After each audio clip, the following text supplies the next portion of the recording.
Hello subscribers, I hope you guys are doing well. Today, we'll be taking a look at another Mattel Jurassic World figure. It's the last of the 2022 Hammond Collection dinosaurs. It's the Dilophosaurus from the original Jurassic Park. When I heard that Mattel was going to release a Dilophosaurus for this assortment, I was kind of concerned, because we all know that the Hammond Collection Velociraptor surprisingly looks considerably worse than its Amber Collection counterpart. And Mattel also did a Dilophosaurus for the Amber Collection, and I felt like that a Hammond Collection Dilophosaurus, a smaller version of the Amber Collection figure, was going to look worse. But surprisingly, it looks pretty good. So let's take a quick look at the packaging. You've got the iconic T-Rex skeleton silhouette on the top left, and then the packaging has some metal parts around it. It looks like a cage around the dinosaur. Then you've got the Hammond Collection logo with the Amber piece and John Hammond silhouette, Mattel, Dilophosaurus, and then a window packaging that shows the dinosaur. And they should have done this with the larger Hammond Collection dinosaurs, which shows not just the head, but the entire body. And then right here, logo once again.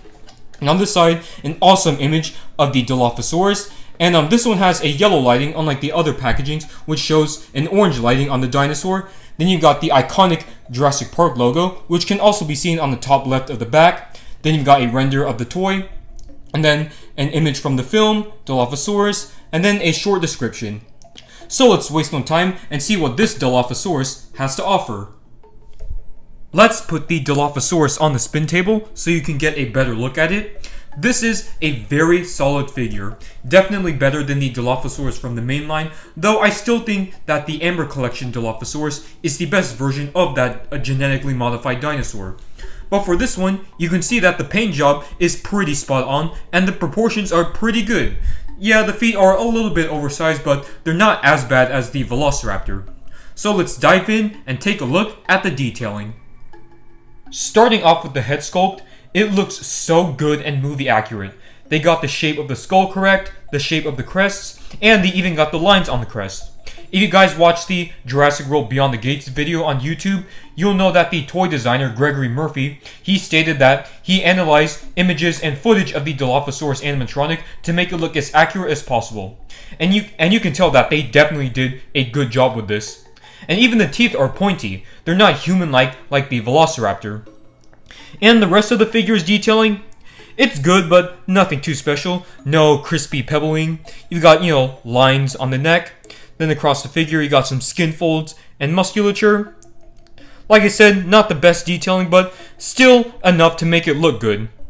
So you got the musculature on the legs. These thighs are very musculature, though I do feel like the calves are a bit thin.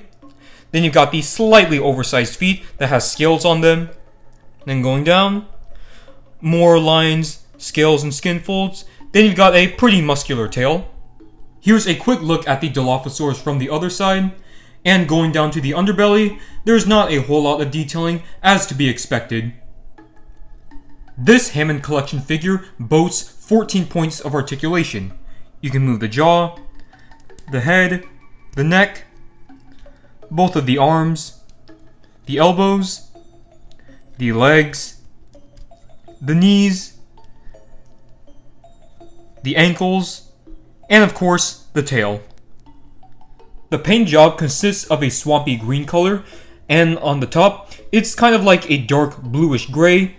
The claws are gray, and then the underbelly is a sandy color. The teeth share that same color as well. The inside of the mouth is red, and unfortunately, the upper jaw is not painted. And then the eye is yellow with a slit pupil. So it's overall movie accurate, but it's just missing one thing. If you remember, looking at the Amber Collection Dilophosaurus and the actual Dilophosaurus animatronics used in the films, there's a white line separating the bluish gray on the top and the swampy green. So if they were to add that, this would probably be the definitive Dilophosaurus for me. This figure comes with two frill piece accessories. You've got the folded one, which has lines sculpted on it, and it has the red and the same sandy color that's on the Dilophosaurus. Then you've got the splayed out frill, which is very nicely detailed and painted. The interior has some black, and as you move out, you've got white, yellow, red, and the swampy green. Here it is from the backside. Now let's see how the pieces fit on the figure. So let's start with the folded one, and that does not look too bad. Though I still think that the folded frill on the Amber Collection Dilo looks a little bit better. Now let's go to the splayed out frill. Let's take that off. Now let's just bring it up to the base of the head. It locks on, and there we go, the Dilophosaurus with the frill.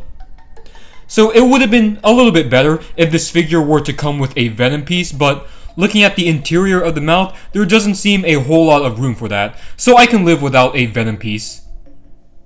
When you're putting the frill on this dinosaur, I would recommend you start at the thin neck before moving it to the base of the head. Don't just start at the head base, because this is a pretty wide area.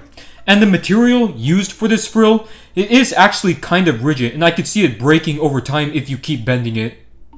This pose right here is my favorite pose for this action figure. You can see that the theropod dinosaur is crouching down with its frill splayed out, ready to spray its venom at a prey item or enemy.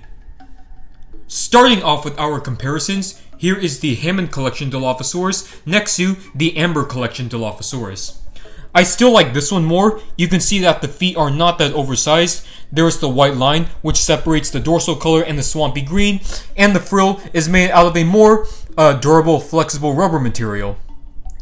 Though, I do like the head sculpt and the color of the frill on this one more than that one. Now let's bring out a human figure, the Hammond Collection Dr. Ellie Sattler. Even though this one is supposed to represent the juveniles from the first film, it's still too big for the human figure, though it could still work as a sub-adult. Another great thing about this one is that it scales well with the Hammond Collection and the main line as an adult Dilo. I still think that this is the best of the Amber Collection figures, and also the best Jurassic Park Dilophosaurus toy in general. Up next, we have the Dominion Dilophosaurus from the main line, which is good, but there's still issues like the ugly joints for the frill. And here we have the classic Kenner Spitting Dilophosaurus, which was considered by many fans to be the best Jurassic Dilophosaurus toy prior to the release of Mattel's Amber Collection figure. And this one's still awesome. You can see how movie accurate the head sculpt is, and of course, the rubber material. If you're wondering, yes, the frill does work on this toy. Here is the Ferocious Pack Sungaripterus and Rugops Primus. Both have good sculpts, but ugly paint jobs. Now let's do some Roar Strikers. Here we have the Scorpiovenator, the Megaraptor, the Liopleurodon, which is my favorite of the Roar Strikers, and the Ichthyovenator, which is a Wave 3 figure like the Hammond Collection Dilophosaurus. Next up, let's bring in the massive action figures. Here we have the Quetzalcoatlus, the Yanchuanosaurus, which has a cool paint job, the crazy looking Ampulosaurus, and the dragon-like Siamosaurus. Next, here is the Velociraptor and Parasaurolophus from the Wave 3 dinosaur and human packs. And here is the Cosmoceratops, a Target exclusive. Here is the Wave 2 Extreme Damage Quilmesaurus and Pyroraptor, and the Wave 3 Geniodecticerus and Atrociraptor Tiger. Of course, we gotta bring in the other 2022 Hammond Collection dinosaurs. It's amazing that the Hammond Collection has been on shelves for about 7 months, and we already have 8 different types of dinosaurs. And that's not even including the ones that are going to be released next year, like the Concavenator and Pachycephalosaurus. So the Ceratosaurus is my favorite out of all of these, followed by the Baryonyx, then the Tyrannosaurus, then the Dilophosaurus, then the Gallimimus, the Parasaurolophus, the Triceratops, and lastly the Velociraptor. This one's not terrible, it's just that the teeth are human-like, and of course, the hands and feet are oversized.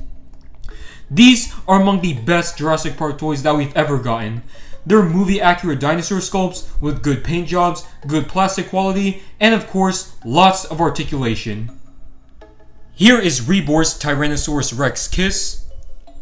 Of course, the final comparison for this video is going to be the reviewed figure next to the Collectae Xiphactinus and the Collectae Mini Xiphactinus.